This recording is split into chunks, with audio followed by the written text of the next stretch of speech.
ભૂમિ ઉપર અપડેટ મળી રહ્યું છે બેન, આપણી પાસે આવી છે એક મોટું અપડેટ અત્યારે મળી રહ્યું છે. ચંડોળા ગેરકાયદે બાંધકામ સામે કાર્યવાહીમાં પહેલો નવો વળાંક કંઈક આવ્યો છે. જયેશને ફોન લાઈન પર જોડીશું અથવા જયેશને લાઈવમાં લઈએ. જયેશનું આ બ્રેકિંગ છે. રાતોરાત કેટલાક સ્થાનિકોએ ખખડાવ્યા હાઈકોર્ટના દ્વાર. આ સૌથી મોટું અપડેટ જયેશ અત્યારે આપણને આપી રહ્યા છે અને જયેશનું આ અપડેટ છે જેની અંદર તમે જોઈ શકો છો કે આ એ સિચ્યુએશનમાં કેવી રીતે અત્યારે આ સ્થાનિક લોકોએ ખખડાવ્યા છે હાઈકોર્ટના દ્વાર. 18 સ્થાનિકોએ સંભવિત ડિમોલિશન કામગીરી સામે હાઈકોર્ટમાં સવાલ ઉઠાવ્યા છે.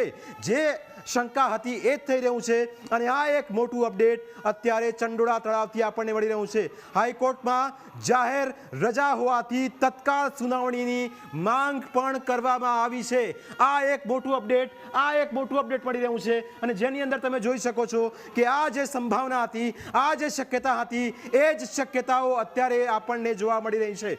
અરજદારોએ 60 વર્ષથી ચંડોળા તળાવ ખાતે રહેતા હોવાની એક અરજીમાં રજૂઆત કરી છે અને એ અરજી પરથી એટલું કહી શકાય કે આ સિચ્યુએશનની અંદર આ સંભાવના વ્યક્ત કરવામાં આવી રહી છે. સાથે જયેશનું કહેવું એ પણ છે કે આખા ઓપરેશનની અંદર કોઈ પણ જાતની નોટિસ વિના કાર્યવાહી થઈ હોવાની આશંકા આ તમામ લોકો વ્યક્ત કરી રહ્યા છે.